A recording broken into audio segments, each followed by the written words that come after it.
front of that location, vehicles are red or orange and van, suspect. This way. You want anybody at this corner at all, period, okay? I'd like to see everybody that way, okay?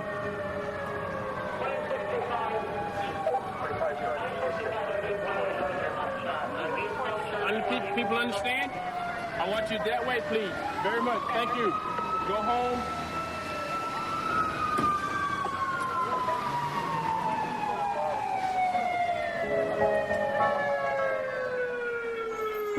The story of Biggie and Tupac is the story of two great friends who had a misunderstanding, a falling out, and became deadly enemies. Their murders were explained as being the result of the rivalry that had grown up between them. This is Biggie. Biggie and Tupac always used to hang out together. Biggie's last album sold over 10 million copies. This is Tupac. He made $80 million in sales in just 1 year. It was the occasion of Puffy's birthday in 1994. And if you look really closely, you'll see the rarest of footage of Biggie and Tupac hugging on the edge of stage. Biggie and Tupac were street buddies. Biggie called Tupac Duke. Tupac called Biggie Christopher.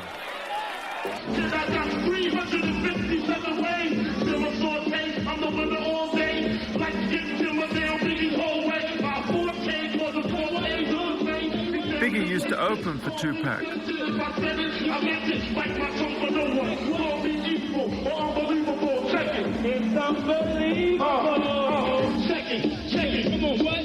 Bust shots out the sunroof like this. Leave no witnesses. What you think this is? You know amateurs here. I get it and clear MCs fear me. They tune in not to hear me. Clearly, I'm the true being free. 1,000 drinks for uncut. But the friendship changed.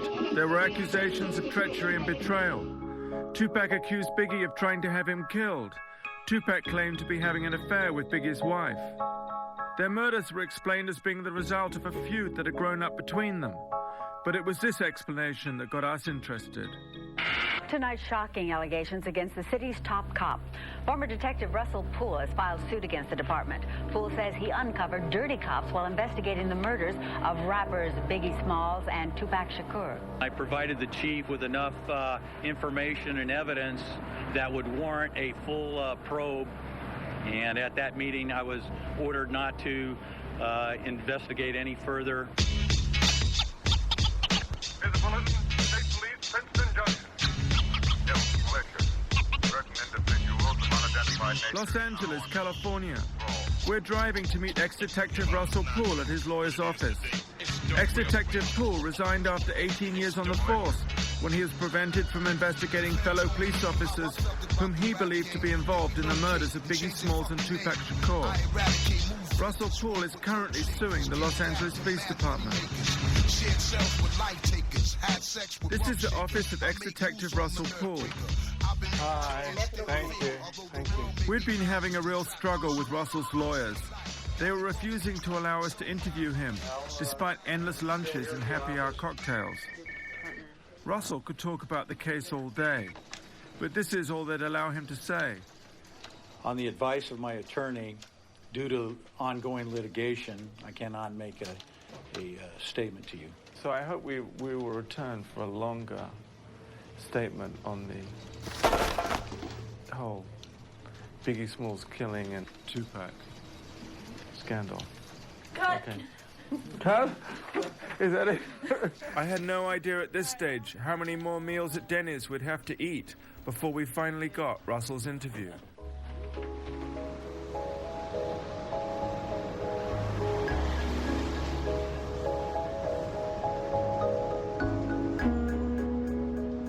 In the meantime, we went back to the East Coast where both Biggie and Tupac were born and grew up.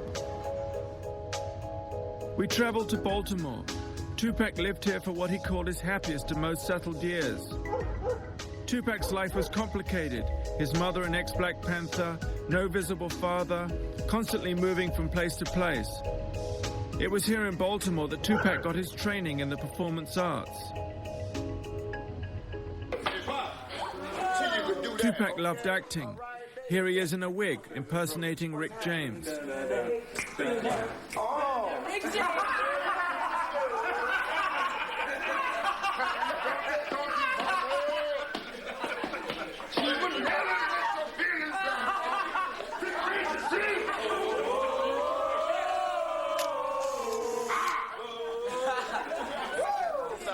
Whether I'm bald-headed or I got hair to my knees, I still rush any one of you tricks out there.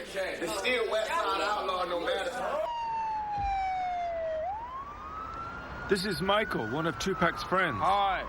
We'd heard film crews weren't too popular, so we were a little nervous. How you doing, mate?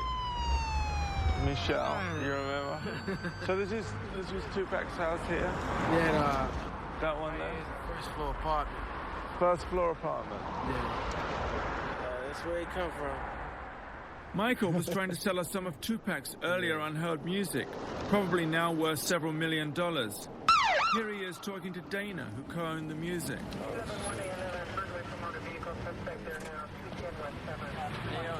Hello. What's going on here? Just doing some filming. Okay, well, don't put that in my face, please. Well, you were asking me questions.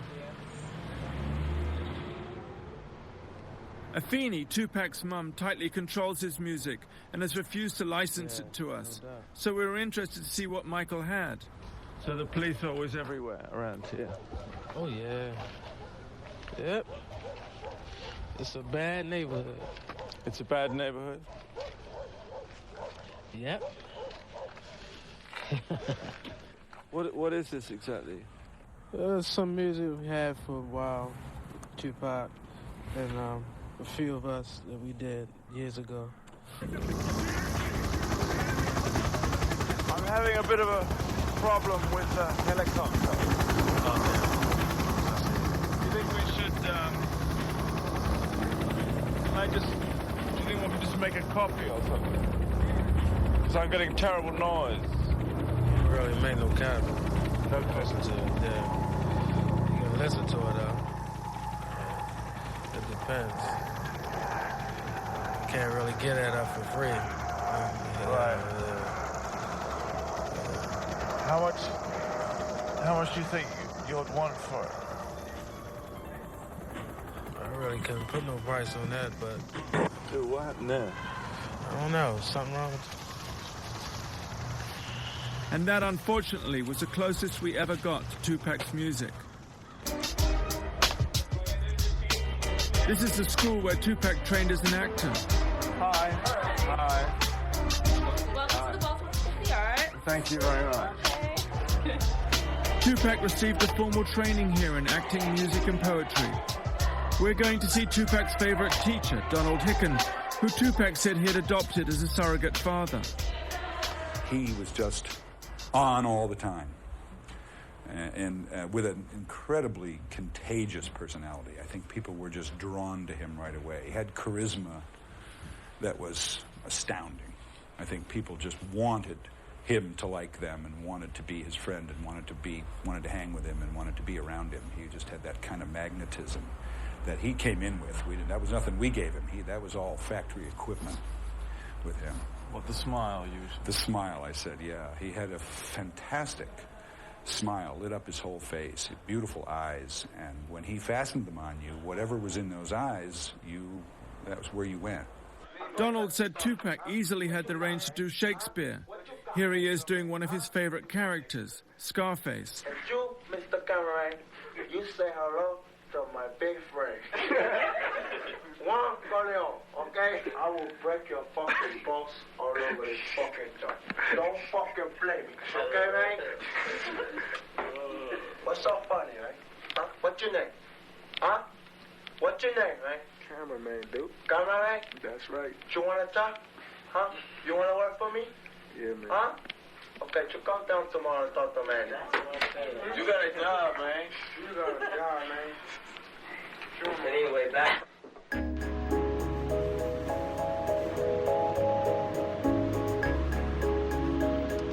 For a long time, Tupac didn't know who his father was.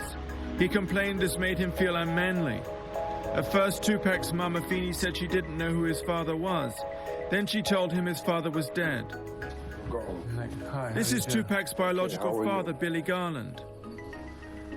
This is a picture of Billy and his wife, seen here with Tupac and his wife. I asked Billy when he'd lost touch with Tupac. 76, 77. How old was he then? He was about 6, 5. He was born in 71. And then he went off, what, to California? He went to Baltimore. He went to California. He moved around New York several times. And so... why did they move so often? Well, she was on crack. She was on drugs. She did drugs at the time. And one time he was living in shelters. So Pac really had a bad life. So how long was Afeni on crack? Oh, I don't know, for a long time, but to the point where Tupac had left the house, and he would tell me some stories that I don't really want to get into, that occurred around his house, that things happened, but he wasn't like the favorite son that everyone's pretending that he is now. Matter of fact, he told me some stuff that made me laugh, that they would make fun of him because he was somewhat of a handsome guy, and everybody else was kind of, let's say, dark-skinned. And he was somewhat brown and light-skinned, and they would call him ugly. And he told me that, and he also said that that only lasted until he became a star, and then he became the favorite son. This is a picture of Tupac and Afeni taken on Mother's Day. Whatever problems there might have been, Tupac was very loyal to her. Billy himself re-established relations with Tupac in 1994 after he heard over the radio about Tupac being shot. This shooting was not fatal. It happened 2 years before he was killed in Las Vegas, and it was for this attack that Tupac blamed Biggie. He was shot in various spots all over his body, growing arm. But they had said that he had his testicles shot up. And the first time I went to visit him after that, he made it a point to show me that he did not have his testicles shot off. And then he went like that, and of course, I knew he was my son. Oh, really? You want to... I don't want to. No. I don't want to touch on that. Did you say that Biggie visited him at the hospital when you? Yes, he did, and he introduced himself to me. I thought it was quite nice. He didn't seem like he had anything to do with what had just happened. I didn't think anything of it at the time, but he just approached me and said that he was Biggie, and I hear you're Tupac's father, and anything I could do to help in the situation, please let me know. Ex-Detective Poole called up. He's convinced that LAPD officers were involved in Biggie's murder. You know, had it been just your ordinary drive-by shooting by some unexperienced gangbangers, we would have solved it a long time ago. You got to think to yourself, well, who could do this and get away with it? Cops. If there are cops on our force that are willing to do stuff like this, you have to look at them. You really do. Biggie grew up in this street, St. James's Place in Brooklyn. He lived here in this house until he left home aged 20. His real name was Christopher Wallace. Biggie had a very close relationship to his mother. You know, being in the streets or whatever, I done been through so much. My mom's done been through so much. It feels good to just have her at ease. You know what I'm saying? Knowing her son is cool and he ain't in the streets doing no wrong. He trying to make it happen. I got to stay on a positive vibe. All my people's got to stay on a positive vibe, you know. The negativity just brings failure, you know. And we ain't trying to fail in this game. We're trying to succeed. Biggie was loved in the neighborhood. His funeral was a massive event. When someone put on Hypnotize, the whole place erupted.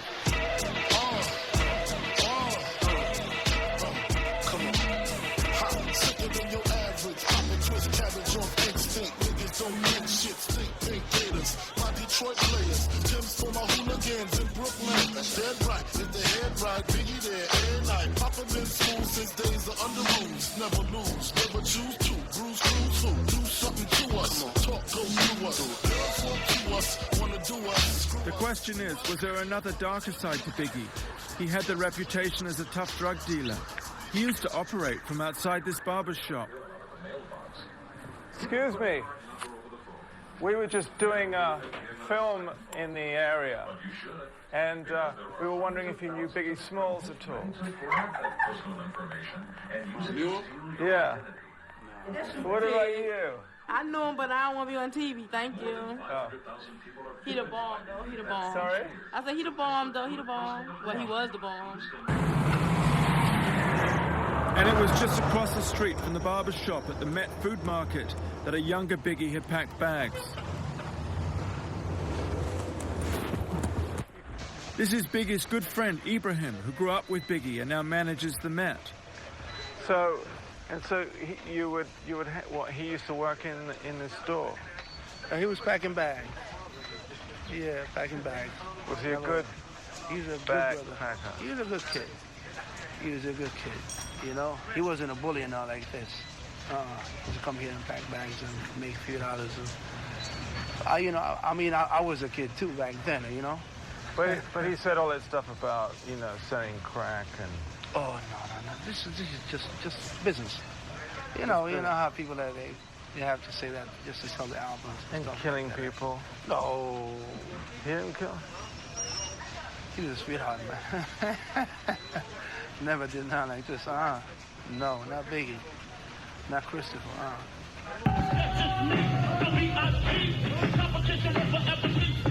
And it was just round the corner that Biggie first started rapping.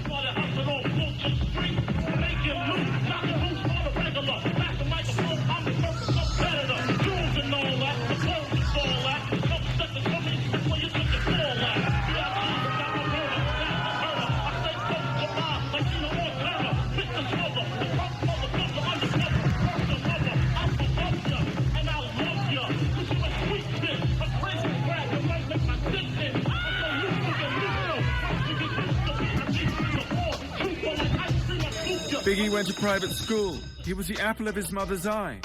Biggie was the one on the street with all the Nintendo games. He was protected from the rougher side of the neighborhood, but became fascinated by it. Chico used to pay Biggie $0.25 a go to use his Atari. Later he became part of Junior Mafia. That's Chico at the back. Biggie's first album had just gone platinum. Have a seat, BIG. Let me do this presentation. Puff is on the microphone. Can everybody here make some noise for BIG for bringing it back to the East? Chico and Biggie were like brothers. See, to me, he used to write rhymes, but to me, I always consider it as it was like a joking thing. It was funny because he never wrote a song. He always wrote a story about, well, okay, my next door neighbor, my homeboy, I don't like him no more. He'll write something like that. Like, yo, I took your sneakers and threw them in the garbage, and you ugly, you need a haircut. That's how he was. It was jokey. It was funny. So when he used to do it all the time, I used to be like, it's a joke. But to people that don't be around him, never knew that he can do it out of all his time. Because he used to just be eating, what's up?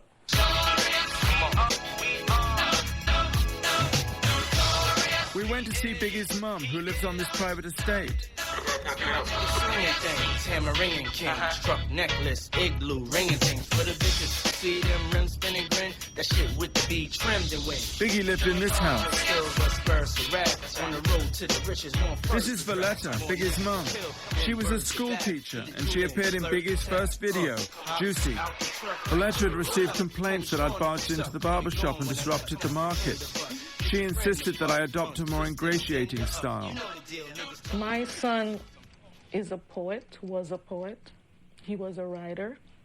And my son, he would be the first to tell you, I write what I see, and I write and rap about what I hear. People's experience, some of them my experience.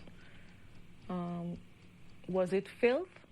Yes, it was filth. Some of it was filth, but it was a filthy story, a story that was out there, a story that he wanted to be told. I mean, how would you describe your son as a person? Oh, he was somebody at times you want to kill, you want to strangle, but I'm his mother. He was a very generous person.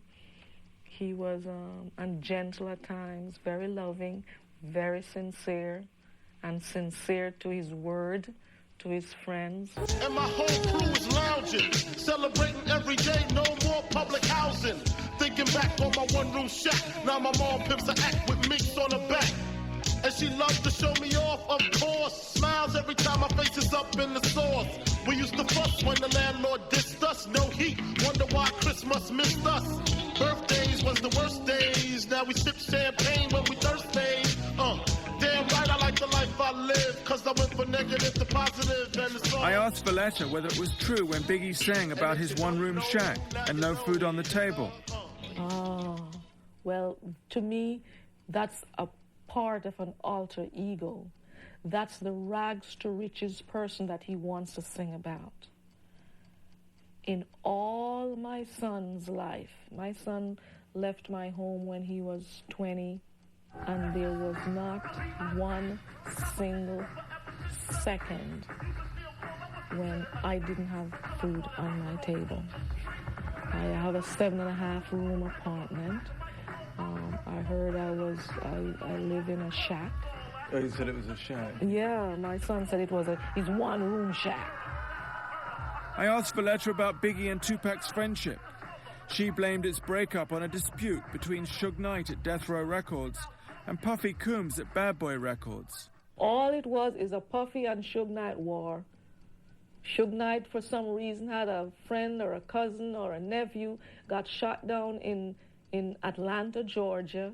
He blamed Puffy and hell break loose. So if that's the case, Puffy, Suge Knight, solve your damn problem. They should have done that. So that's where the East Coast, West Coast thing came. Everybody wants to be famous, so they went to the newspaper and gave their own little stories, and everybody started East Coast, West Coast. East Coast was Puffy, West Coast was Suge Knight, East Coast was Biggie, West Coast was Tupac. Come on now. You're messing with lives here. And that's exactly what happened. 2 lives were lost as a result of what? Stupidity? The dispute between Suge Knight and Puffy started at the August '95 Source Awards, when Suge Knight publicly insulted Puffy and appealed for Biggie to leave Bad Boy and join him at Death Row Records. Any artists out there want to be an artist and want to stay a star, don't want to have to worry about the executive producer trying to be all in the video, all on the record, dancing. Come to Death Row.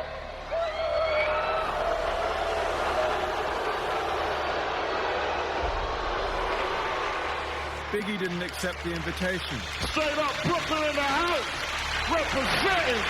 It became East Coast versus West. Even Snoop Dogg got dragged into the dispute. The East Coast don't love Dr. Dre and Snoop Dogg. The East Coast ain't got no love for Dr. Dre and Snoop Dogg and Death Row. Y'all don't love us. Y'all don't love us. Well, let it be known then. We know y'all East Coast. We know we at. East Coast.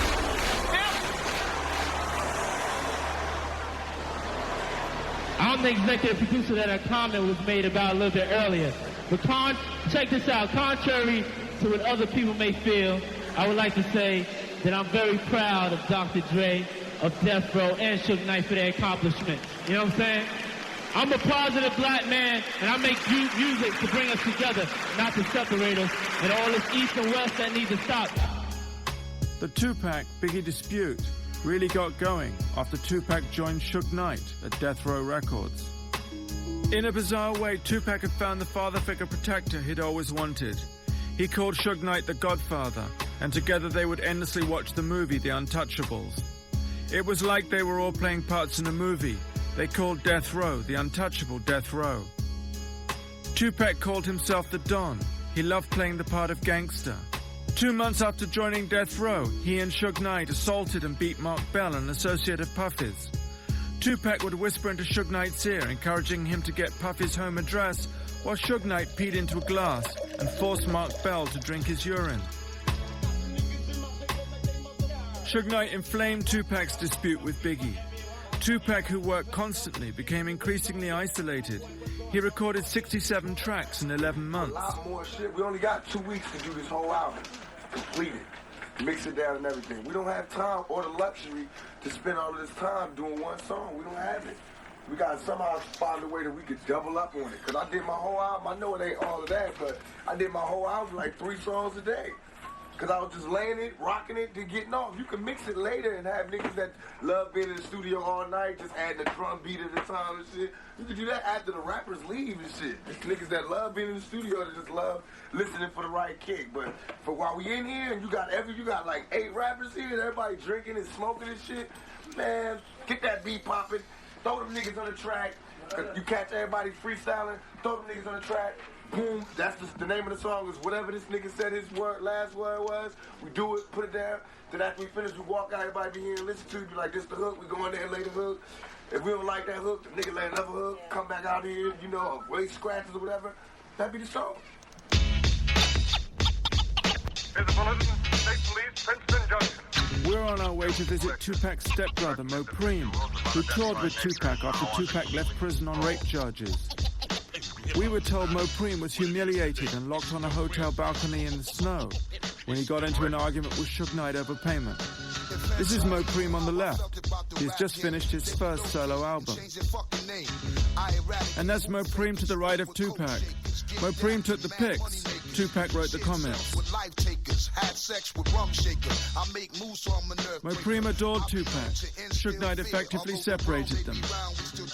I guess the reason I wanted to talk to you is because of the way it was between you and Pac and what Death Row did to your relationship.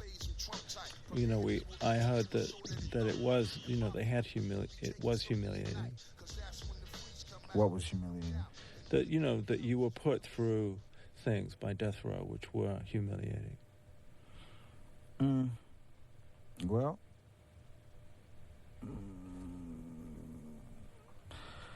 the only humiliating thing was being broke.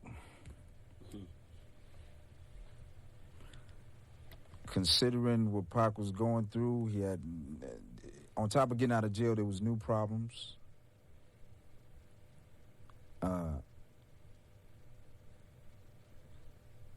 So the plan... Unfortunately, we ran out of sound. I sensed the interview wasn't going too well. Ask you a question and then throw in a soundbite and have you say something to sound I'll sue the fuck out their ass. I'll break the bank on their ass. Like you just said, like I just told you, you dealt with Death Row. You know what I'm saying? I mean, with Pac, you didn't deal with Death Row. Sometimes you wasn't humiliated by Death Row. Made you annoyed. I'm sorry. Listen. I'm not here. Peace in the Middle East. Peace in the Middle East. All right. Okay, I'll put it like this. I dealt with Pac. Pac dealt with Death Row. But you want to hear about the humiliation. There was humiliation. Sometimes I felt bad. Sometimes I felt good. You know, we're from the street. You know, there's all that go down every day in the street. You know, sometimes you win, sometimes you lose. But I mean, and I'm not going to. I'm gonna listen to this closely. Right. To judge a character of a man, judge how he comes back from hardship. Check me out. Check me out now. Roll it. This song is written for Mopreme's family in Tupac. Mopreme's father, Matulu, Tupac's stepfather, is a Black Panther serving 60 years in prison. Creep back in town up on everybody real slow. They ran me out about 5 years ago. I was a little bit harder, a little bit smarter. Just like my father. Auntie Asada, family of riders. Well known to Interpol, principal, don't spit us. Political, most critical of go-getters. Bang with us, slang with us, got you chopping up the game with us. Khomeini still raw on the outskirts of the law. Kicking in your door with the long fall.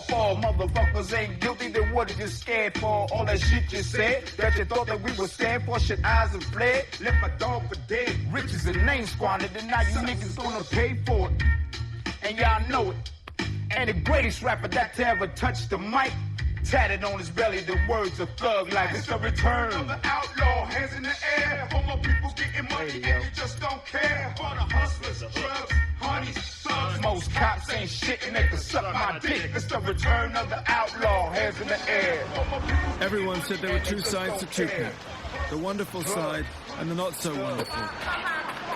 Suge Knight's influence brought out the worst.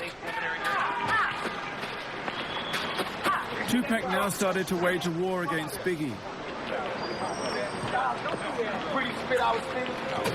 Fuck out. Desmo Prime White trying to control Tupac.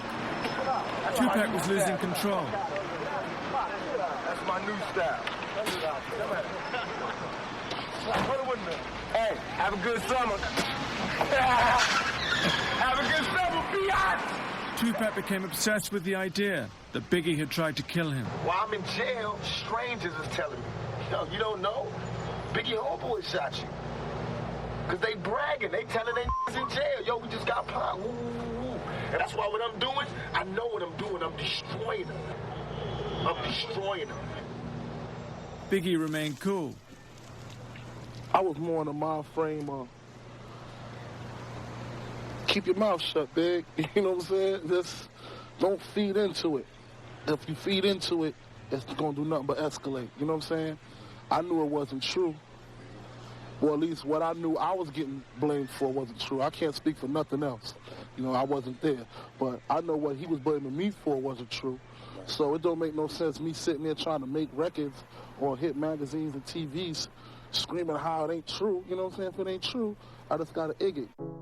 Another theory about the Tupac-Biggie war is that the strangers Tupac referred to in jail, telling him Biggie's homeboys had shot him, were in fact working for the FBI, who had a policy to cause dissension within the hip-hop movement.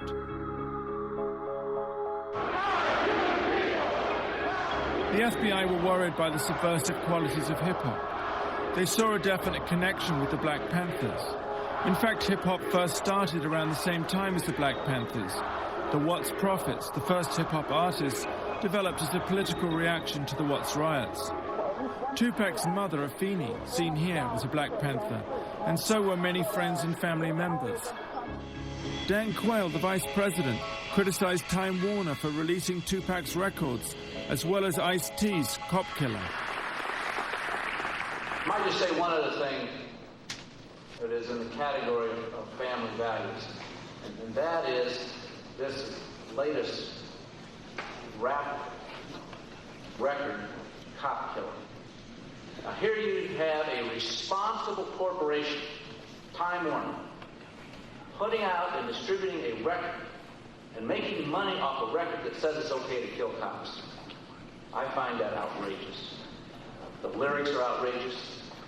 Lyrics like die, die, die, pig, die. And yet you have a corporation that defends putting out this record because it is constitutional.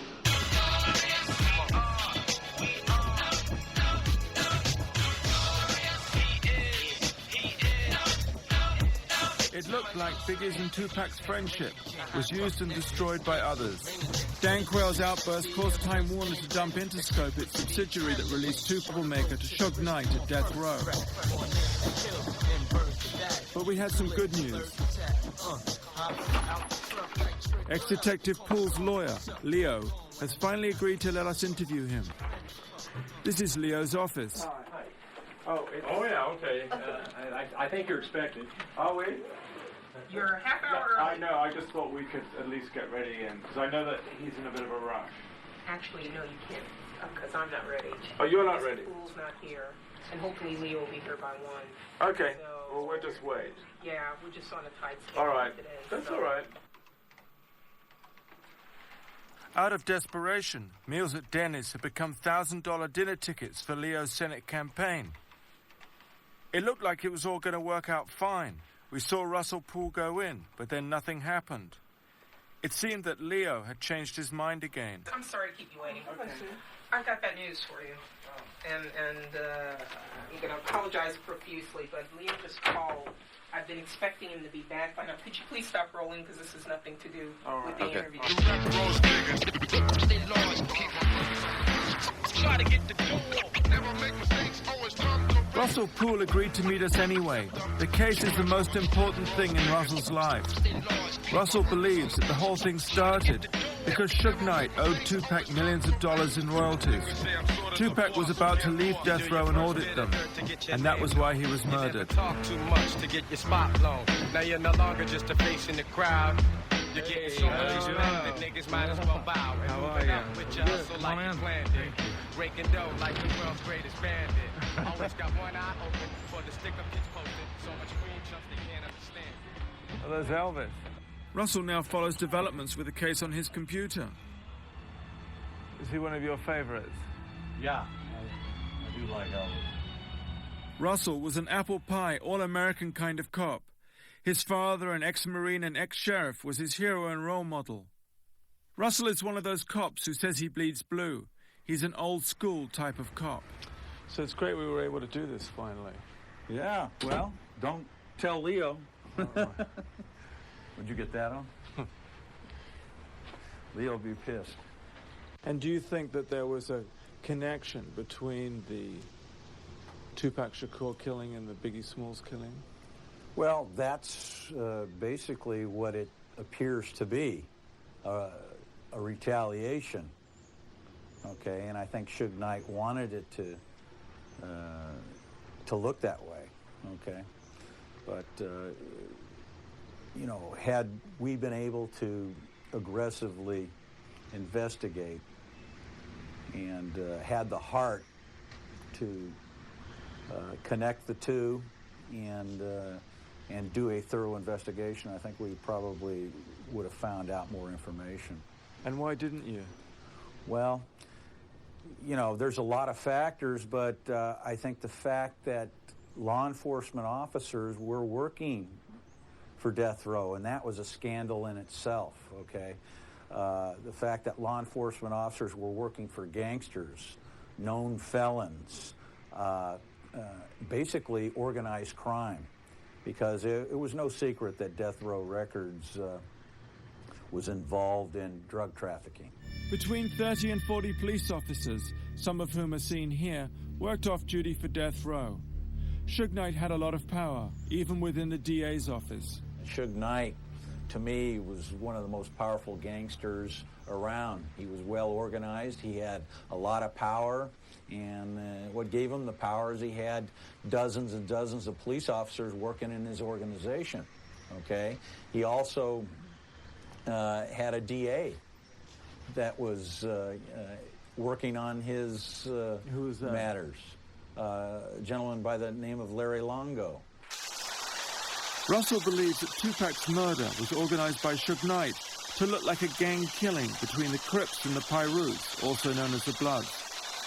It was the night of the Tyson fight at the MGM in Las Vegas. Here he is being congratulated by Tupac and Suge Knight. Prior to the fight, Tupac was walking across the casino when one of Suge Knight's Pyru homies whispered into Tupac's ear that a Crip was standing nearby. This Crip, Orlando Anderson, was supposed to have stolen a death row medallion. Tupac, keen to impress, rushed over and punched Orlando Anderson, knocking him to the ground. Suge Knight joined in with the kicking. It was for this kicking, a parole violation, that Suge Knight would receive 9 years in prison. 2 hours later, Tupac would be mortally wounded fighting for his life. Russell thinks Suge Knight staged the whole casino incident. He thought he would be able to beat this casino probation thing.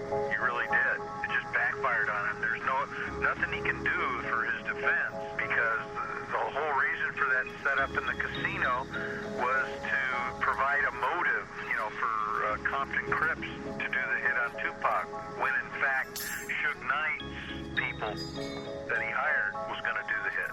See, it's very smart. I mean, if you study any of these mafia flicks, I mean, it's just perfect.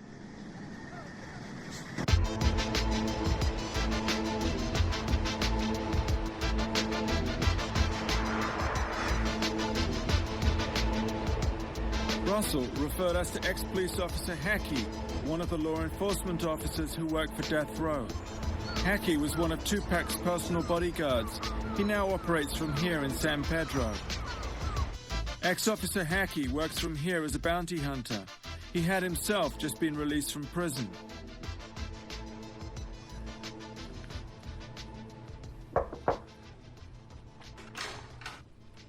Hello. John, how you doing? Hackey was incarcerated for having a trunk full of AK-47s. So when did you actually get out? Actually, to be exact, I was released on the 14th of January. 14th of January? Yeah. This is Hackey as a police officer in Plumper, Dunkin' Donut days. He was a Compton police officer for about 14 years. I asked him if being a police officer and working for a criminal organization wasn't a bit of a contradiction. I think primarily Death Row Records, in a sense, hired individual officers, I mean, who were, in a sense, officers who would, as I say, we see but we don't see. But isn't that a compromise? In a sense, I mean, most departments have off-duty work policy. So it's all right to see drugs when you're off-duty and it's not all right when you're on-duty? I can honestly say... I would say that was compromised. As a man as my witness upstairs? Isn't that the word, compromise? Based on the statement you said, yes, but I have never seen any drugs. But you were aware, you said? I had heard, but I have never seen anything with my own eyes. Well, we're going backwards because you were aware about 30 seconds ago. I was aware of certain things, but I've never seen any drugs. Right. No. Hackey witnessed heated money disputes between Tupac and Suge Knight. At the time of his death, Tupac was owed over $10 million by Death Row. Just before his murder, Tupac told Hackey and others he'd be leaving Death Row and taking unreleased songs worth more millions with him. Hackey regards these as the real motives for Tupac's murder. He complained, though, that my questions were too vague. So you think what? You think I should be more specific? Be more specific and direct with your questions. Okay, do you think Suge Knight orchestrated the hit? Saved by the pager.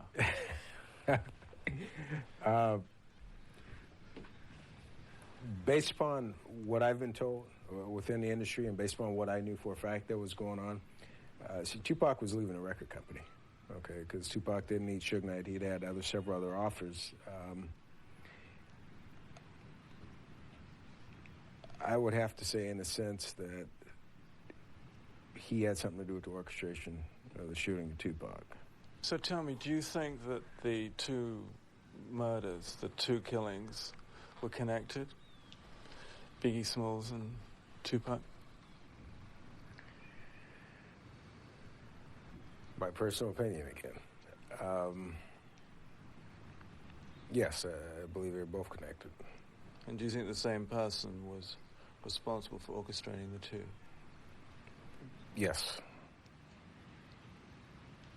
And that person's in Death Row Records? Yes. So why do you think Biggie was killed? I think, in a sense, Christopher Wallace just happened to be... Yeah, he's a well-known rap artist, but I think basically he just happened to... Based on the situation transpired with Tupac, the flame was lit. So in order to throw the attention off Death Row Records, this man was killed. Next best thing, it was an East-West rivalry. Let's make it seem as if Bad Boy Records had something to do with the shooting of Tupac Shakur, which by no means whatsoever was remotely the case. This is Suge Knight at his Death Row offices. I wondered if he was the victim of his own gangster posturings, the diamond earrings, the Havana cigar.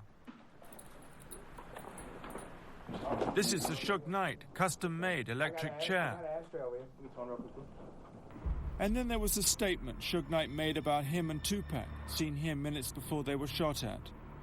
Suge Knight didn't help his credibility by saying he had a bullet stuck in his head, when in fact medical evidence showed he was only scratched by a piece of flying glass. Let me ask you something. You were hit as well in that car. Mm-hmm. Are you doing okay today? I can see your injury. I got a bullet still in my head. The bullet's still in your head? Yes. The doctor told me that they did brain scans, all kind of stuff, and it went in and cracked my cranium, and it stayed there. They said there'd be more chances for damage to try to take it out than sew it up. I was hit there, I was grazed some other places.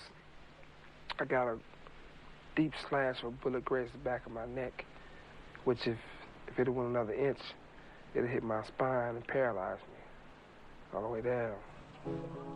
Suge Knight appeared to celebrate his history of violence. Rumors that he dangled Vanilla Ice by the ankles, charges of violent assault, attempted murder, the reports of daily beatings at his offices.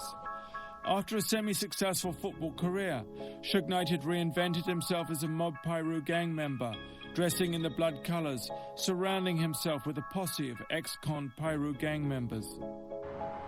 The Mob Pirus come from Compton in LA, also the home of their rival gang, the Crips. Suge Knight was born and grew up in this area, the area of Mob Pirus. It was in this street that he played as a kid. He said he used to see bodies in the alley on his way home, and one has to ask how growing up in Compton affected Suge Knight. See you later. This is Reggie Wright Sr., Chief Gangs Officer. He said the gang warfare in Compton was so intense, he'd witnessed the genocide of almost an entire generation. My mother's bedridden. I had to come in here and say hi to my sister and them, keep up with her. Reggie was the most cheerful gang officer we'd ever met. So you said the mob started here? It was. Well, actually, this house right here to my right is one of the leaders of it. Used to live. These kids, these are the good guys on the street. They don't get in any trouble, right, guys? Turn your butt right. I act like you don't want to be seen. Any other time, you right out here, right out in the front. Let them see what the good guys look like from the neighborhood. How you doing, man? All right. These are some of the kids that live over here. Quite frankly, the guy in the yellow, his dad, is one of the original Mob Pirus. And matter of fact, his dad was present that night at the casino when they had that incident. You mean Tupac? Because he worked with Suge, one of the McDonald's, so. Tupac's murder caused massive gang warfare in Compton between the Pirus and the Crips. The death row explanation of events was that Biggie and Bad Boy were aligned with the Crips, whereas Suge Knight, Tupac, and Death Row were with the Pirus. Gang loyalty is the most important thing in Compton. To be called a snitch is to be as good as dead. Suge Knight lived over in this area here, over on this side of town. He never really claimed any particular gang or stuff because he was into football at the time and growing up. But the guys he grew up with and the gangster type guys are guys from this mob area over here. And naturally, when he got into his business and started the Death Row label, a lot of those guys wanted jobs from him and wanted to identify with him, and he hired them to work along with him. Tupac, when he became part of Death Row, a lot of the guys that were doing work with Death Row or more or less part of the Death Row entourage came from this area here.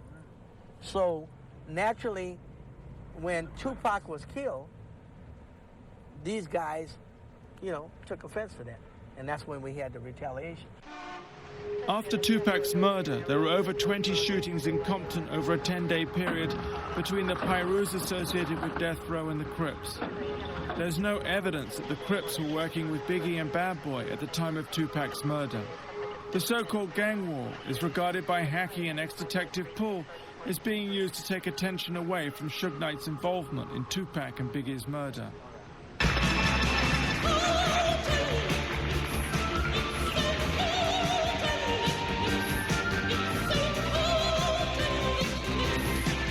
This is Tupac at the Milan fashion shows. We're going to see Frank Alexander back left, who was with Tupac when he was murdered.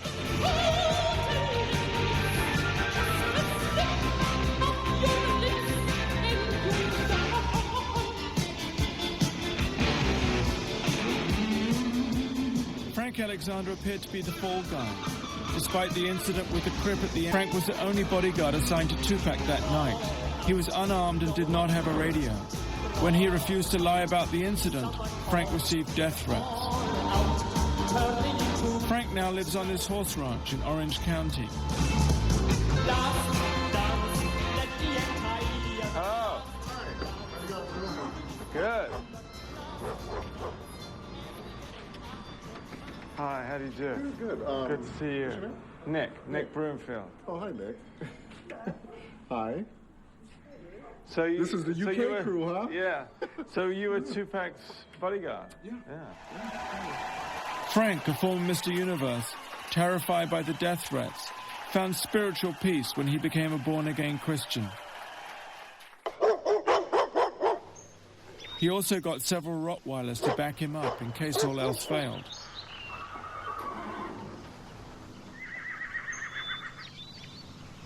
Frank put on his favorite cowboy suit.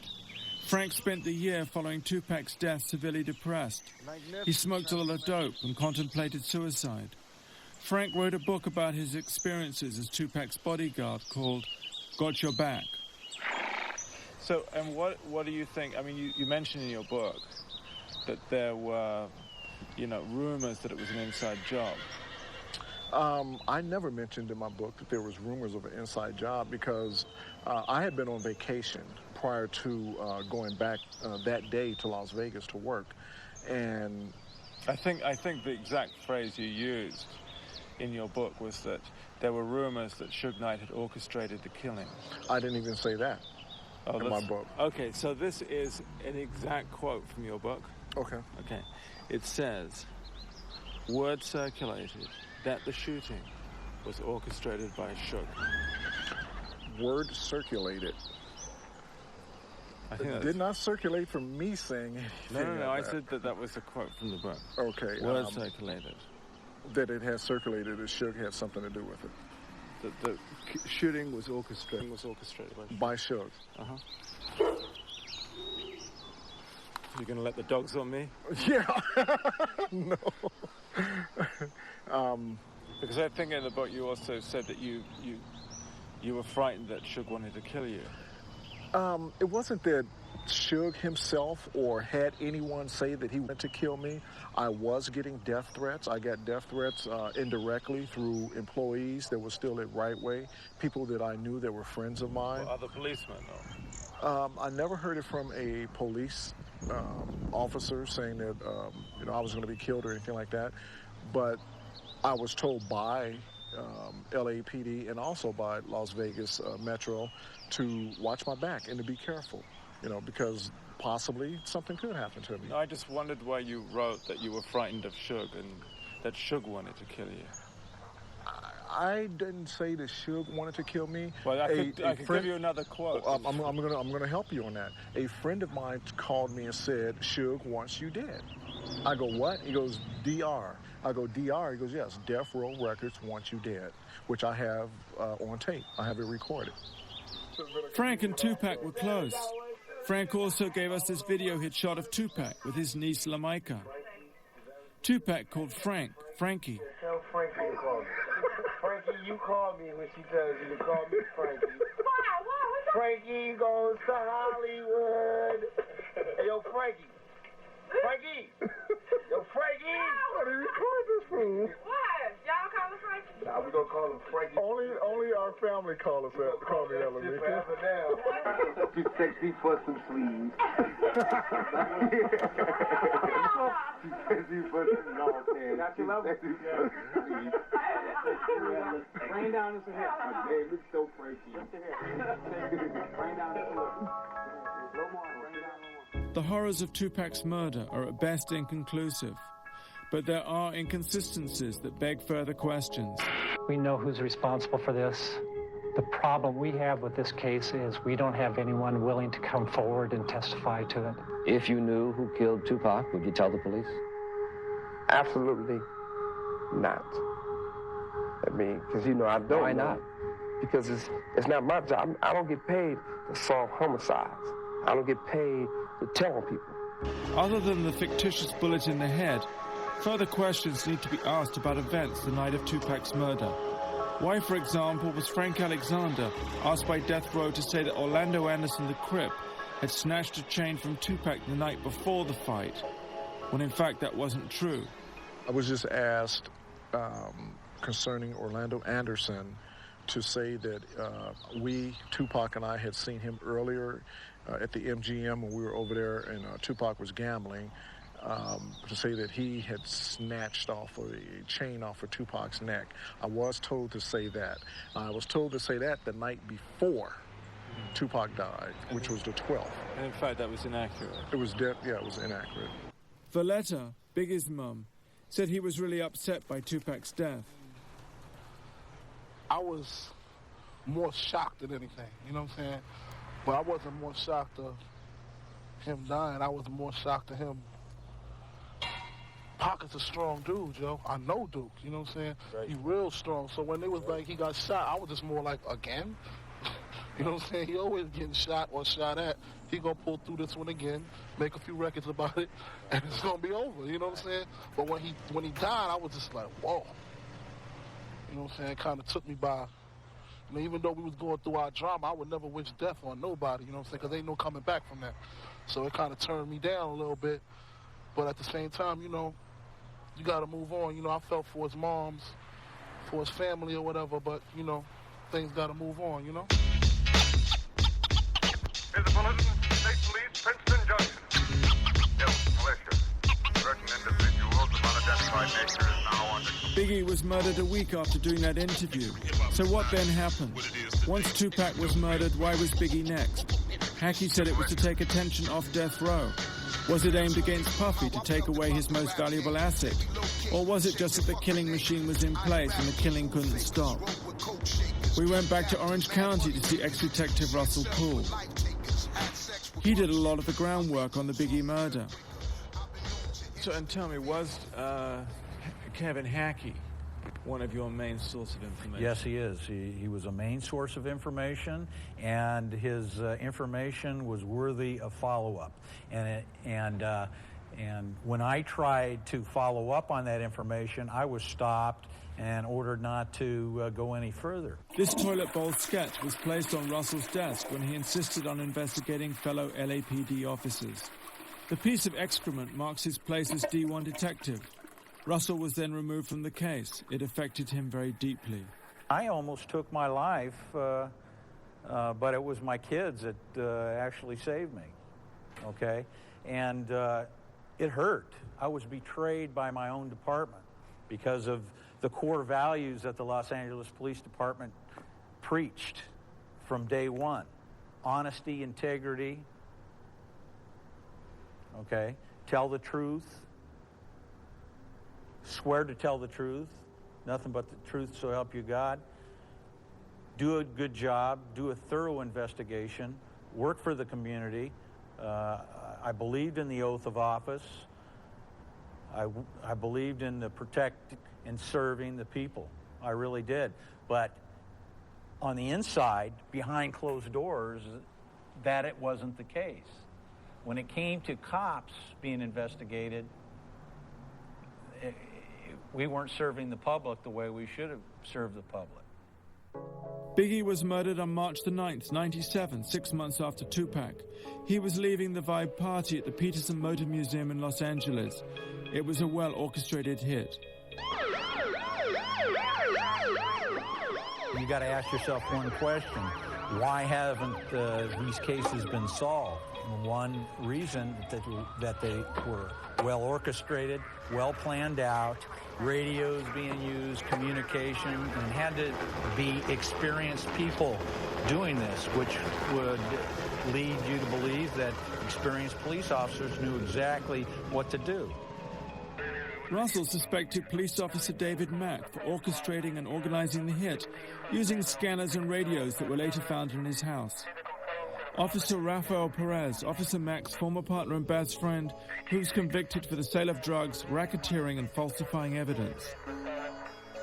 Officer Kevin Gaines, who was having an affair with Suge Knight's wife Sharita, who was later killed by a fellow LAPD officer in a road rage incident. Russell also suspected Harry Billups, a.k.a. Ammar Mohammed, as a possible hitman. He's godfather to Officer Mack's kids.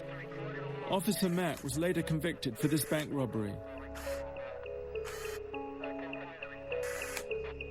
You had a witness in Biggie's entourage who identified David Mack as being at the Peterson Museum. The car used in the case was a black SS Chevy Impala, and David Mack owned one of those. The fact that David Mack took family illness days off just prior to the Biggie Smalls case, which indicates there had to be some planning, and he couldn't be bothered with going to work.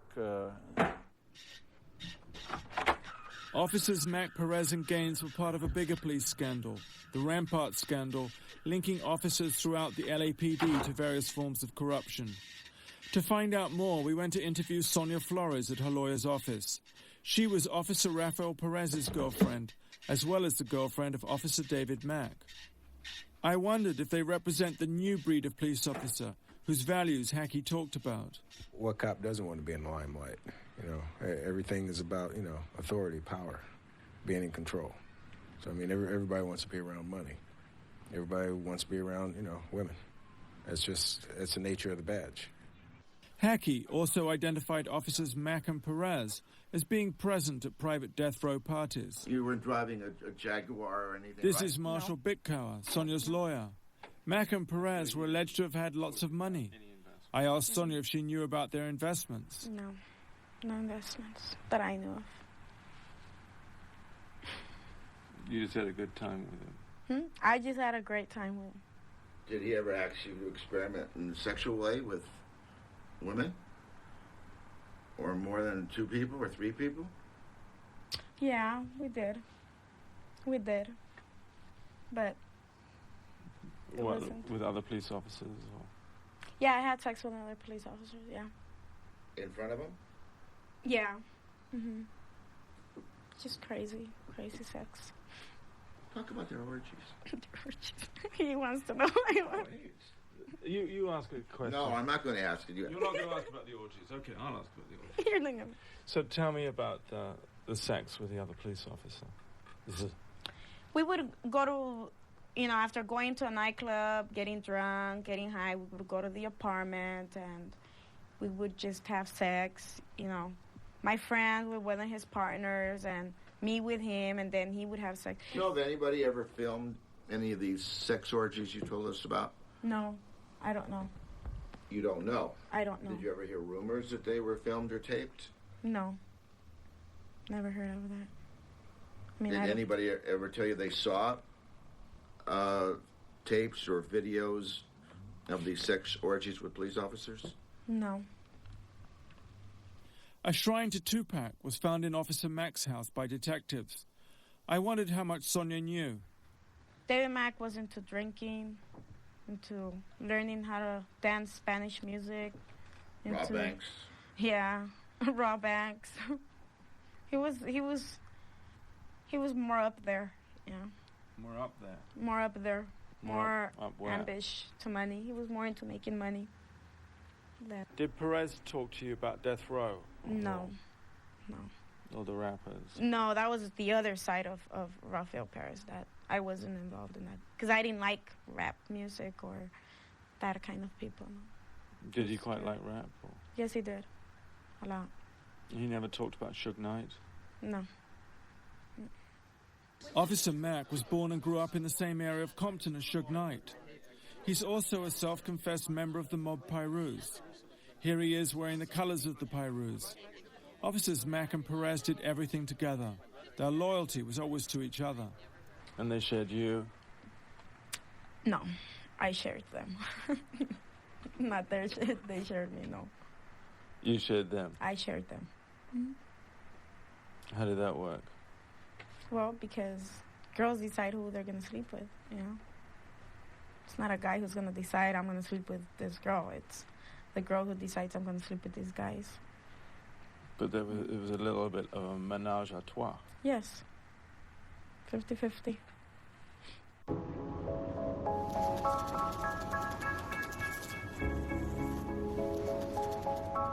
Police officers Mack and Perez used to pick up girls at lap dancing bars. It was there that they also met someone called the bookkeeper, who is now himself in jail. It had been very hard to meet the bookkeeper. We were told that he'd been moved to another jail, that he suffered from Tourette's syndrome, that he was manically depressed and didn't want to see anyone, and that he feared he'd be killed if he spoke to us. This is Ron Siebold, his lawyer.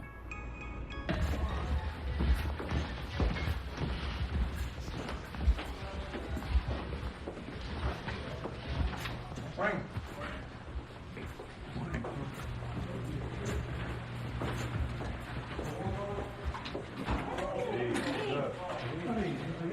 Mark in there? This is Mark Hyland, the bookkeeper. He's up for 37 counts of impersonating a lawyer. In February, of '96,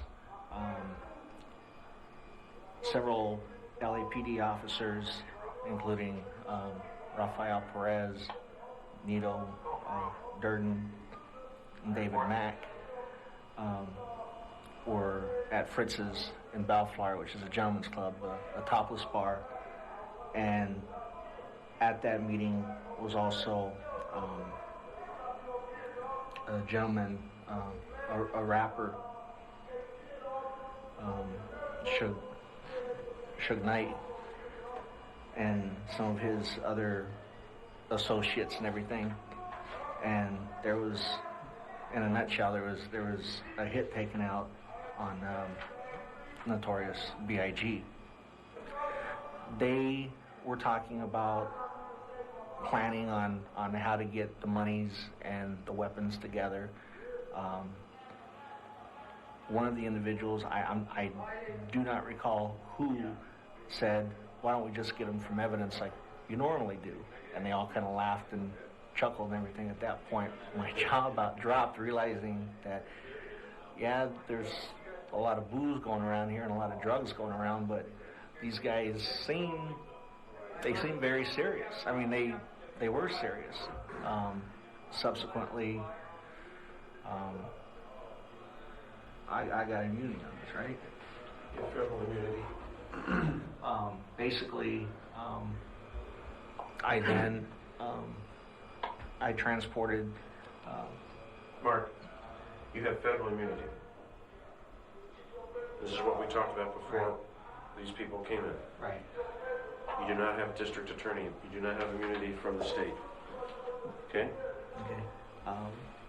But I transported monies interstate between Los Angeles and Phoenix to arrange the hit on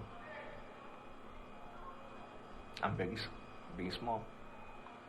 And how many times would you say that you met with Suge Knight? Just a few. A few. I never sat down, and I never really knew who he was. I mean, I just knew that he demanded a lot of respect from people. It wasn't until recently that I learned who he is and what he's done. And that's why, like I said, I wish I was making it all up, because I don't know what my life is going to be when I get out. And why did you decide to come forward with this information?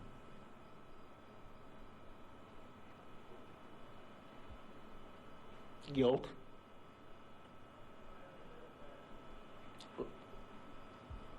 It was wrong. And I didn't want to be involved anymore.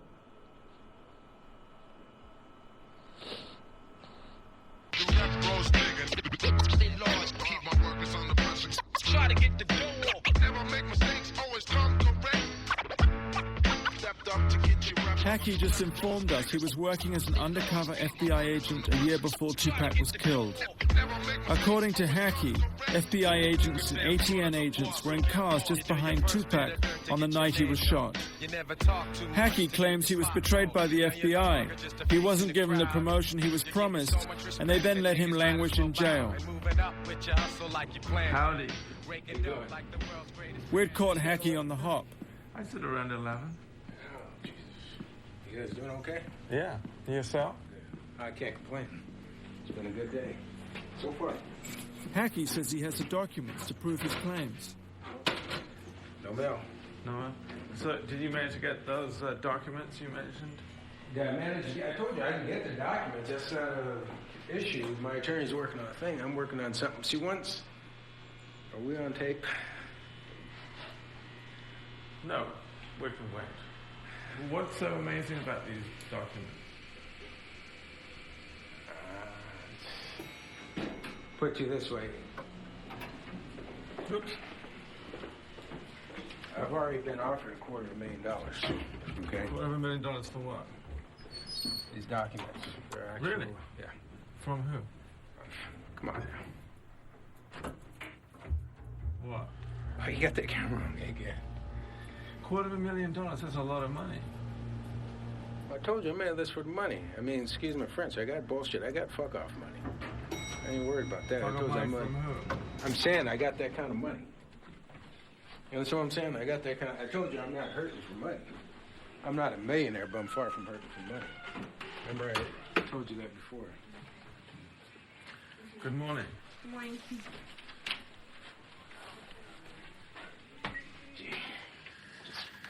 There's certain documentations which indicate certain people who were involved all along, certain people... In the killing of Biggie.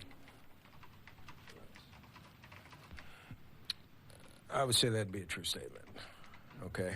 And there's certain people within the DA's office who've known about these things all along. Now, whether or not someone's actually going to pinpoint that an actual ex-officer killed Biggie, I don't know if they'll ever be able to prove that. But as far as the person who actually did the shooting, as far as I'm concerned, I believe probably within 24 hours or even 2 weeks max, I could have the person in custody, guaranteed who the person is. Okay, and LAPD has known this all along. And is this the guy that Russell Poole thinks is responsible, Harry Billups? I would say yes on that. Don't ask me why or how do I know this and that. I refuse to answer that, okay? But I would say it's a good guess. It's a good, I'd say 99%. This is the police composite of Biggie's hitman. And this is Russell's main suspect, Harry Billups, a.k.a. Ammar Mohammed, who to this day has never been questioned by the LAPD. He's known to Suge. He's known to Reggie. He's known to a handful of LAPD officers, which have obviously come about in the Rampart scandal, and obviously the other individual, which is in federal prison now for the bank robbery. So, I mean, in a sense... Who's David Mack? Yeah. So, Perez's partner. Oh, you want me to clarify? Okay, yeah. You know, in a sense, there's just too many, I guess, in a sense, in a whole scenario, whether it be Tupac's killing or Christopher's killing, I mean, there's too many dots that are connecting. But isn't that a bit vague? I mean, connecting dots, you can't really make an arrest on that. Exactly, you can't It's just really an make allegation. It's just an allegation, And but again, LAPD is sitting on a major piece of the puzzle. And why haven't they done anything about it? You know what, I don't know. Why was Russell Poole taken off the case when he originally brought, hey, Chief, you know, there's corruption, stuff's been going on in the department. Let's move Russell somewhere else. You know what I'm saying? Why are a lot of things done?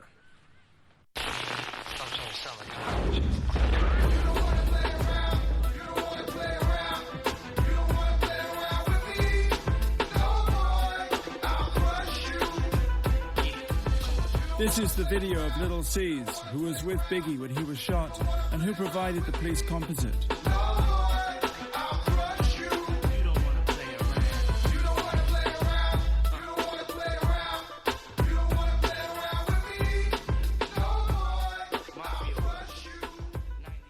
After many failed attempts to get Little C's, Valletta, Biggie's mum, took over. This is Miss Wallace. This is Miss Wallace. I'm fine, thank you. Did C's leave us yet? Yeah. Don't you dare park on the other side. Park over here. And finally, here was Little C's, the main witness to the murder. How are you? How you doing? You all right? I'm all right. Hey, how you doing? All right? Hey, how you doing? All right? Biggie's ashes are kept here in this urn, in his old house where Valletta now lives. See what he does the first thing he came with? Huh? Had to go just, speak to my boy real fast. How you doing, yo? I'm doing okay. You all right? That's the urn. So every time he comes in, you got to go over there and touch it. Yeah. So that's Christopher's little heart of everybody that, he was associated and affiliated with. He meant a lot to my son, and those were my son's words. I asked Little C's where he was sitting in the car with Biggie. Yeah, I was right behind him. He was in the passenger seat, and I was right behind him in the back seat. I was right there. Yeah. And what did you see? I just seen the car just roll up and just start shooting in there. One dude in the car by itself. You know what I'm saying? I was sitting outside the window. You know, I was looking out the window, and the car just rolled up, stopped right there on the angle of us, and started shooting in the car. He only shot through big door. No, this was something that whoever did it, they had to see all that, and they had to plan it, you know, because it happened too good, and it was police out there. They shut the party down from a fire drill, so it was police there. These are FBI photos. The amazing thing is that Biggie and Puffy were under surveillance at the time of the murder. So did you see the FBI? Yeah, I saw them, and after the Biggie death, you know, I had spoke to a couple of police, and I saw a couple of pictures that they had when they was watching us. They were showing me pictures of me, asking me who is that? And I'm telling them that's me. And they asked me who is that? That's Biggie's best friend D-Rock. That's him. So they were showing you? So they were showing us pictures when they was followers and this and that. And they were showing old pictures that, you know, that was in this house, you know, that the police had in L.A. So, you know, I was thinking like, God damn, you know, something real fishy is going on.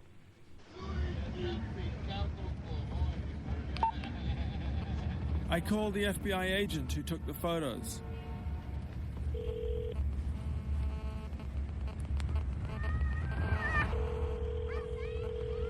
Hello? Oh, hello. Is that Detective? It would be, yes. I was wondering if I could talk to you because I understand that you were following Biggie Smalls and Puffy Coombs at the time that Biggie's... Who are you? My name's Nick Broomfield. Yeah. And I was just... I saw some photographs that I believe you might have taken, and I was wondering if I could talk... What do you do for a living? I'm a documentary filmmaker. Okay. Let me call you back. I'm in court right now. Call you a little later. I discovered he was attending Puffy's trial for the nightclub shooting. No, I was just wondering what it was that you were investigating at the time. Right. Well, you know, I wouldn't discuss it with you. Oh, you wouldn't discuss it? No. Even though it was some time ago? Well, it hasn't finished yet. It hasn't finished? Where'd you get my number? Where'd you get my number? Sorry? Where'd you get my number? Where did I get your number? In 1993, a Senate Select Committee was set up to look into the hip-hop movement. Fear of its inflammatory qualities led to FBI surveillance. And your number was one of the numbers I was given. As somebody, you know, who was actually following Biggie at the time that he was shot, and who might be able to give me some information. Okay, but who gave you my number? You know, sorry? Who gave you my number? I really don't know offhand who that was. Okay, well, when you figure it out, beat me. I'll call you back and we'll talk. Okay.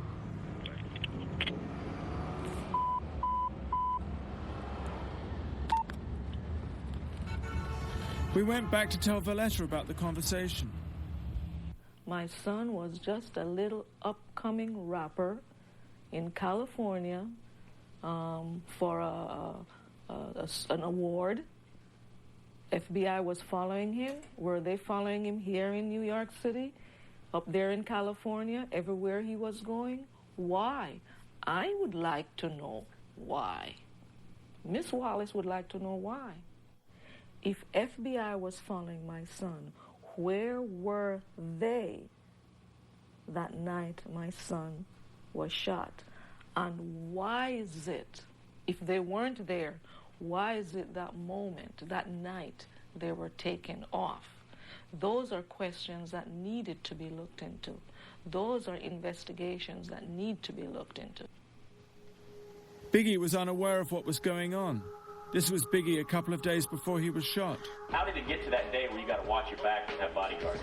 I mean, it's not just with rappers, you know what I'm saying? People want to attack anybody that's a large figure, you know what I'm saying? They did it to Jordan, they did it to Tyson, they did it to Bill Cosby, you know what I'm saying? Right. They're going to attack you if you're on top, you know what I'm saying? It's just your job to bob and weave, you know what I'm saying?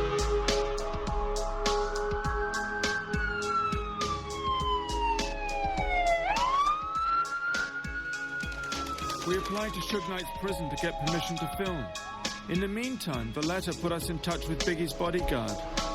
Valletta said he had a strange encounter when he was standing with Puffy just before Biggie got shot. Gene, the bodyguard, lives here in Upper Manhattan. I heard he was at least 6'7".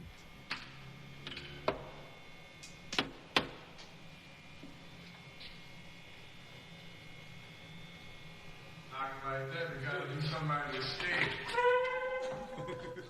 You was knocking like you was scared, man. Scared? Yeah. No, I'm not that. All right. How do you do? I'm good.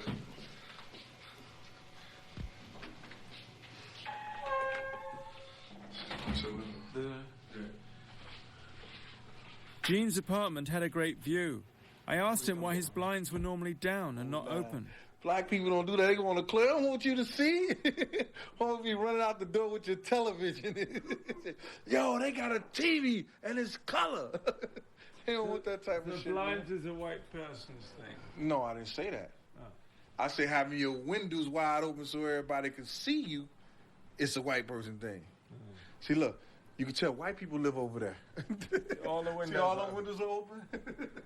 Look at the building. White people coming out that building, man. Yeah. Well, I'll bear that in mind. Huh? I asked Gene why Biggie's friends hadn't been more cooperative with the police. I wouldn't be talking to you if it wasn't for Miss Wallace. You know what I'm saying? If she wasn't pouring on hard crying, I wouldn't be saying jack shit to you. You understand? I think, yeah, some of the other people in the whole crew should have came forward. Yeah, I believe that. You understand? Because I believe Big is turning over in his grave because people ain't coming to the forefront for his mother. They knew he loved his mother. He cared for his mother, whatever like that. You understand what I'm saying? Everybody do. Everybody care for their mom. You understand? And I just believe that maybe some people should have came forward, and then maybe people just want to just say, listen here, I'm going to leave this shit alone. You know, that's their own choice. I'm going to eat, man. You know what I'm saying?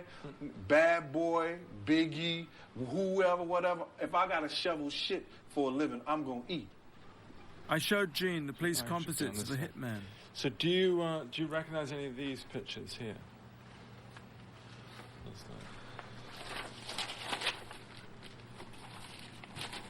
This is the individual that one.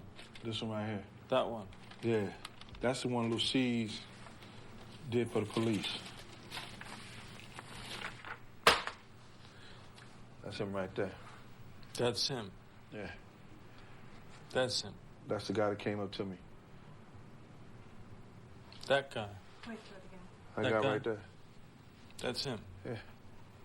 Were you ever shown his picture before?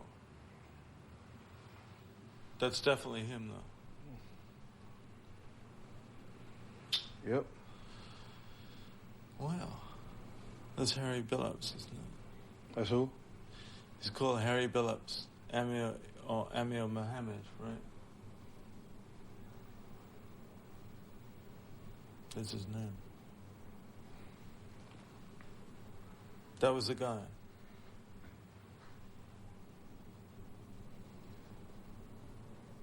You can really remember a face that well. Wow.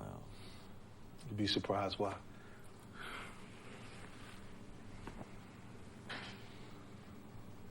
I can remember a face. You can? Yeah. Yeah. I believe you, actually. Mm-hmm. I had him to a T before P called me that morning. He said, a guy in the Nation of Islam shot Big. And I said, yo, dog, he had the blue suit, blue bow tie, white shirt, peanut head, receding hairline, brown skin. He was like, yeah, dog, how you know? I said, a nigga came up to me first. I said, he came to us first. He walked up the Puff van. And I got him off. And he was like, get the fuck out of here. I was like, yeah, straight up, for real. He came up there first. It's amazing the police never showed you that still picture before. Can't recall him. Nope. They never showed it to you before. They showed me a lot of other shit. You know what I'm saying? But they absolutely never showed you that picture. I can't recall them showing me that picture. Hi, Russell. We went to play Gene's interview to Russell. Hi. We got this big tape recorder. Who have we got on today? Stevie Nicks. Oh, I'm pleased we got you in your shorts finally. Good. This guy had a stronger cheekbone structure, whereas he looked a little sterner look.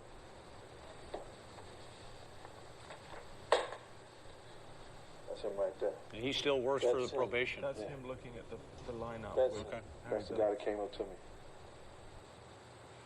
That guy. That guy right there.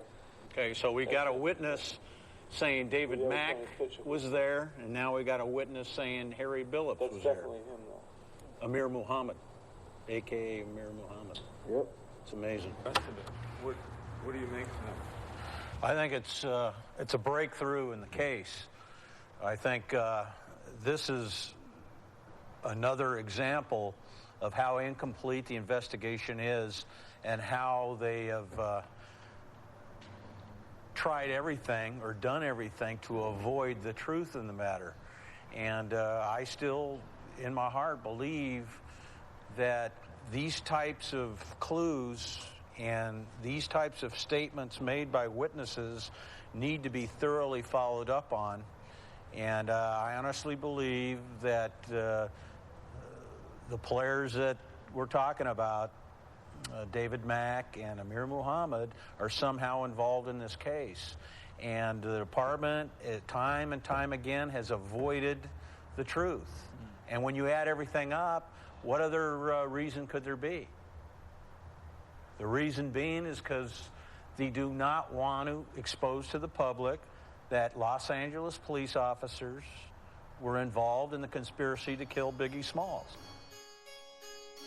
The most amazing thing in this whole story is that Officer David Mack and Officer Rafael Perez have never been questioned in connection with the Biggie Smalls murder. Neither has Harry Billups, a.k.a. Amor Mohammed, who we tried to contact through his lawyer. If nothing else, their names should be cleared. The question now is, with Tupac and Biggie dead, will the killing machine carry on? There was a news report that Suge Knight had threatened Snoop Dogg, seen here together in happier days. Snoop apparently is now frightened for his life. We wondered if this document had anything to do with it. After a concert at Universal Studios, Snoop Dogg was attacked, kicked and punched by people working for Death Row. When asked by one of the deputies if he knew who had killed Tupac Shakur, Snoop said it was the man sitting next to Tupac. When asked if he meant Suge Knight, Snoop replied affirmatively. Suge Knight's prison has come back, giving us permission to film. But I'm having problems with Death Row, who I'm having to negotiate with to interview Suge Knight. I'm dealing with this man, Reggie Jr., seen here second left, who's been running Death Row since Suge Knight's been in prison. Reggie Jr. is the son of Reggie Sr., who we'd so much admired and interviewed in Compton. Reggie Jr. had followed in his father's footsteps and also became a police officer before running Death Row. I remembered what Hackey had said about Reggie Jr. They'd served as Compton police officers together. If Reggie and I ever met one-on-one, I think it would probably be who's going to draw first. The other unfortunate thing was that Reggie didn't seem to be a great fan of my films. Because I don't want none of this Heidi Feist bullshit tape that you did, where you go and the whole thing was to show how you were so slick to get to Heidi, and everybody around Heidi was bumbling fools. And if you don't say that's how your documentary went on Heidi Feist, then you're not an honest man. And well, I hope that this will be. I don't want that to be. I hope this will be a much better film than the Heidi Fleiss film. I hope so as well. Oh, you thought it was really bad? I did say that. My whole point is, don't use us to get that type of work done. No, I mean, you just be straight with us, and we'll tell you what we can and can't do. A lot of things we don't mind speaking. We don't like speaking on the Tupac thing because that's an unfortunate thing that happened. We know unfortunately, Reggie was insisting that a death row representative attend the interview. I mean, I would gladly take him in there, and it's just, that's not my decision. Okay, well, see what you can do to help him get approved. And if he can't, then you can go. But I can assure you, Mr. Knight, or any guys that's I can probably even say any guys that's black in the prison won't be speaking to you. Why? Really? I guarantee you that.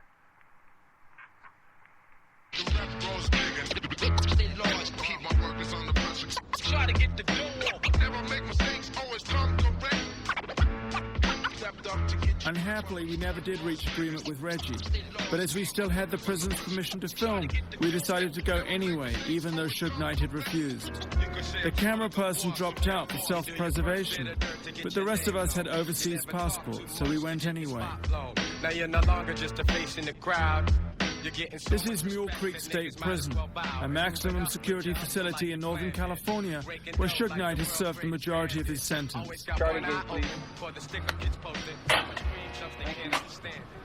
This is Suge Knight's recreation yard, Yard C. Should we try and find Mr. Suge Knight? Well, we can go out and try to find just about anybody that you want to talk to out here. Oh, yeah. The immediate problem we had was in actually finding Suge Knight, as we hadn't arranged an interview. It's a nice day. I did! Suge's not a worker. He should be out here somewhere. So.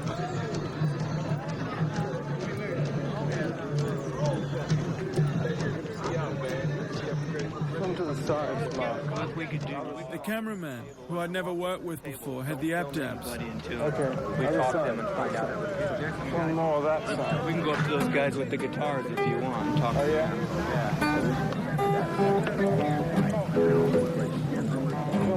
I did! Go ahead and have them not film while we walk up to these guys. Like simple ones like this. Reggie had said no one would talk to us, but we just had to try. What's your name? My name is Jimmy. Hi, how do you do? Pleased to meet you. And the music is so much a part of me that I have to have some kind of music in my life. We're looking for Suge Knight too. Is he does music? Yeah, he does. He's not around right now. I don't see him around. You don't see him around? The Indian Sweat Lodge was playing, but there was no sign of Suge Knight. So he's not somewhere out there, though. I don't see him. Do you? Going 15 or not? Should we just leave walking around the track? The warden suggested we try Suge Knight's cell block 15. 15 control staff, please. Need to get in. Come on, big man! Be really careful about filming in here. Don't film anything until we get in here and decide what we're going to do. Okay. It was extraordinary to suddenly be in Suge Knight's cell block. Where? We all looked round in amazement. To this table right here. Well, they got Subi with them, so. Yeah.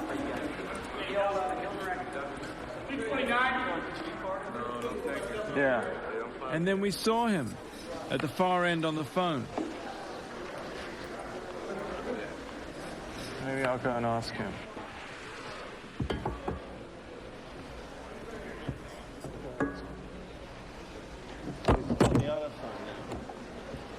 I'll ask him. Shall I? No, I don't mind asking him. I don't mind asking him.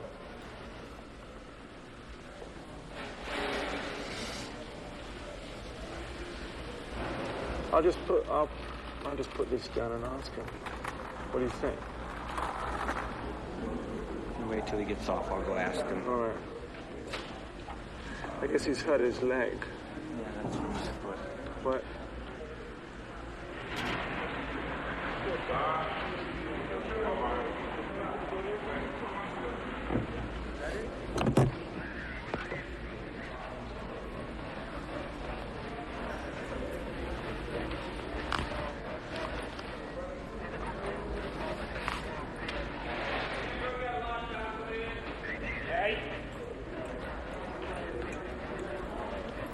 like I said before, like I was just that I don't want to be involved in stuff where it's negative stuff. Hi, how do you do? I need to talk to him. Oh, without okay, talking sorry. to you.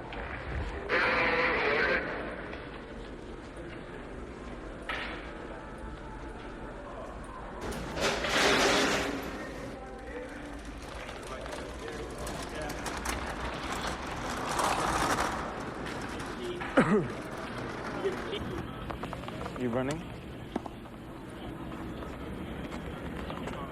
I don't know what the warden said, but Suge Knight agreed to do a short interview. I wondered what Suge Knight would want to talk about in this, his first filmed interview at Mule Creek Prison. He's been in for 5 years. I heard he was on the warpath for Snoop Dogg. Hi.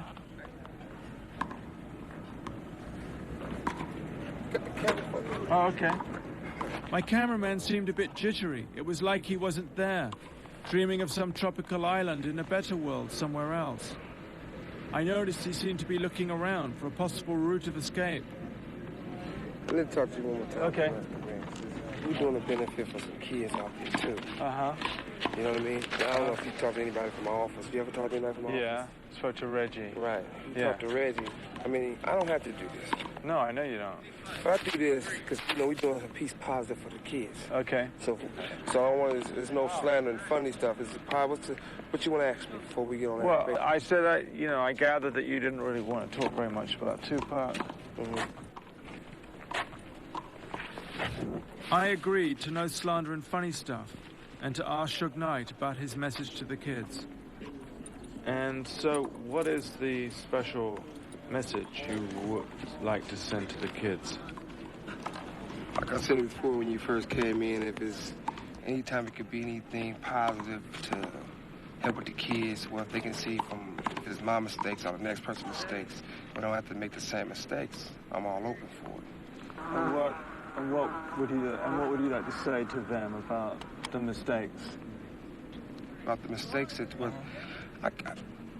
I wouldn't, everybody makes mistakes. And you got in the media what's going on today for is a lot of kids saying they get their input off of rap music or rap artists or entertainment. I think some of that could be true, but most of it, I would like them to understand that basically all the artists who's involved, and if they get in trouble, these guys have record companies back them that will get them high-powered lawyers. If they have high-powered lawyers, 9 out of 10, they would never ever, come to the penitentiary.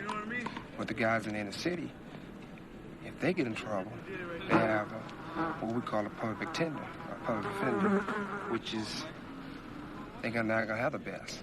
And they go to prison. And they go to prison for a long time. So they should model themselves on rap stars with big lawyers.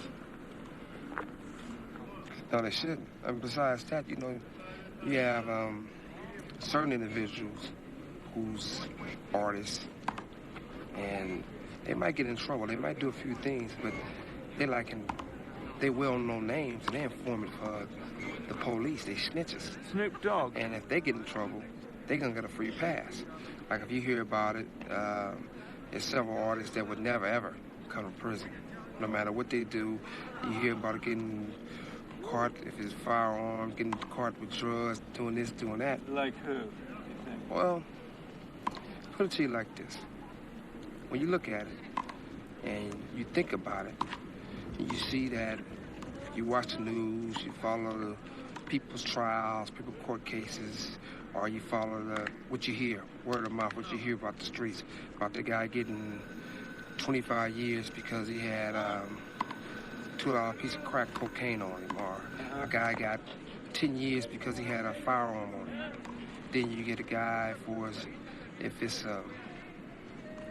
not personal, so I don't want to make it seem like I'm slandering these guys' names, or if you hear about a lot of the artists, some of them used to be on death row, some on other labels, you might hear them getting caught with drugs, getting caught with a gun, stab somebody, do those type of crimes. They're not going to come to prison. One of the reasons that nigga come. Like Snoop? Well, Snoop would never come. I mean, Snoop was on, we beat a murder trial for him, but then he was on probation. Then he got caught with 2 ounces of marijuana. Then he got caught with guns. And each time it's nothing. They're not going to violate him. Because for the street guys know what I'm talking about. There's no puzzle. I mean, if you get a guy that constantly getting in trouble and never going to come to prison, that's because he's an informant. He's a rat, a snitch, And they're more important to the police on the streets than in here because they let them know what's going on. They might say they sold by telling them 3 or 4 or 5 other guys. I'm from Compton, and a rat is the lowest you can go. A rat will do anything. But you don't think Snoop was a rat? I mean, I don't want to make I don't need to put nobody out there. Okay. If I do, that's like a form of telling. But for the street guys out there, they know. They know this guy never come to prison. They know the only way to stay out of prison is one way. And you look at it, I got 9 years. The judge said he watched the tape 25 times. He couldn't tell if I kicked or just broke it up. The victim said I didn't do nothing, but I still got 9 years. I know I was going to have to pay a debt to society before it's coming to prison because if you come from the inner city, you come from the ghetto, and you active off that block, you'll come to prison sooner or later. If you don't come to prison, there's only a few things, you got to be working with the police. Suge Knight is leaving prison in 1 month's time. He denies any involvement in the murders. Snoop Dogg is terrified, though. He has trebled his security guards. Kevin Hackey has applied for a special concealed weapons license, citing Suge Knight as the reason. And we were literally chased out of town by calls from Death Row and Afeni, Tupac's mum's lawyers, objecting to interviews we'd done. Suge Knight and Afeni now work together and plan to release some of Tupac's unpublished material. Just by chance, we logged onto the Death Row website, expecting to find a message to the kids. Instead, it was for Snoop Dogg from Suge Knight.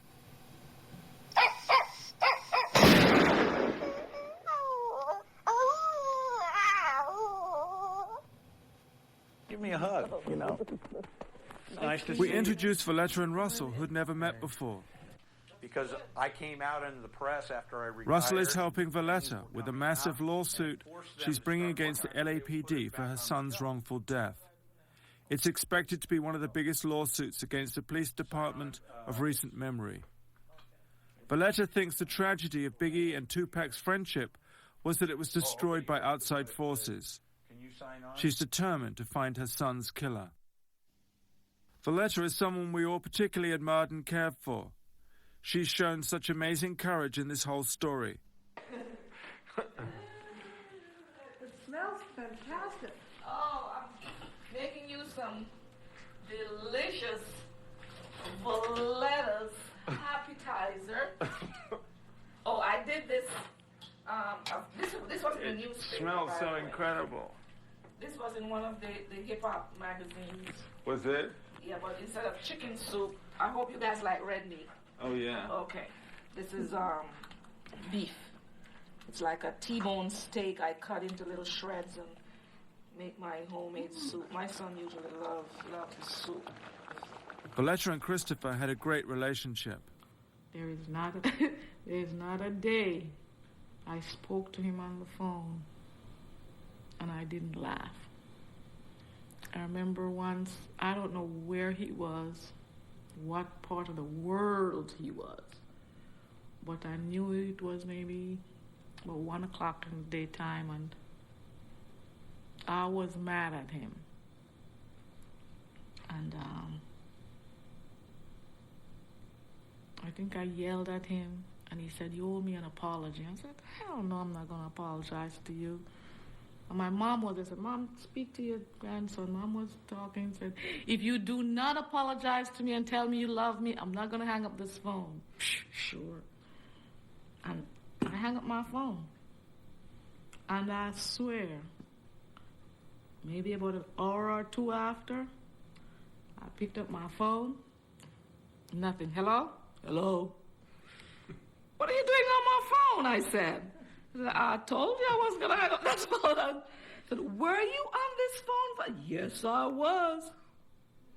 And I looked, no, this jackass was not on this phone all this. I said, "No, I need to make a telephone. Not until you say you're sorry. And say you love me. You know, but you have to say it.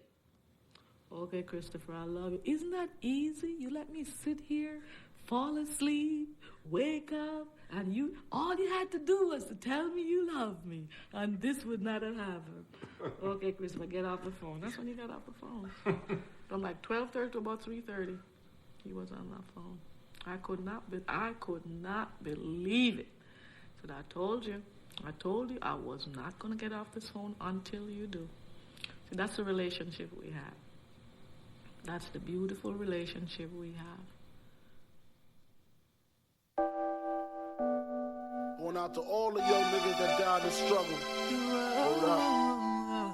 Shit is real in the field, you know? Sparking blunts for all you niggas. Word up.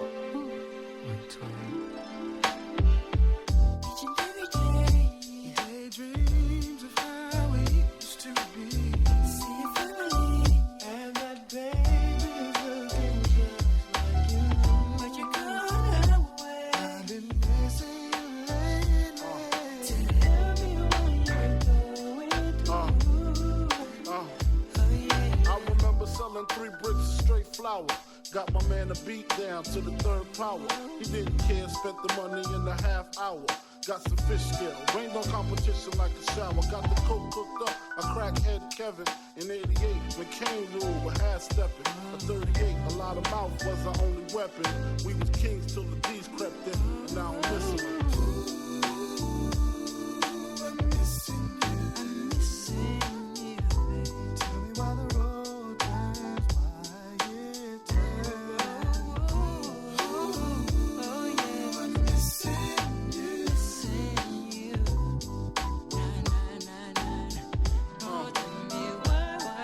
We work all week, weekends we play the movies. We rock flat tops, our girls rock doobies. Made a killing, even though the D's knew me. Eventually, you know they tried to do me. Fuck it, fed up, my nigga wanted to take it down south. Sick of cops coming, sick of throwing jacks in his mouth. Gave him half my paper, told him go that route. Few months he got his brains blown out. Now I'm stressed, his baby mother, she tripping, blaming me and his older brothers. Understand the game it be kinda topsy-turvy. You win some, you lose some. Damn, they lost a brother, they mother lost a son. Fuck, why my nigga couldn't stay in NY? I'm a thug, but I swear for 3 days I cried. I look in the sky and ask God why. Can't look his baby girls in the eye. Damn, I'm missing.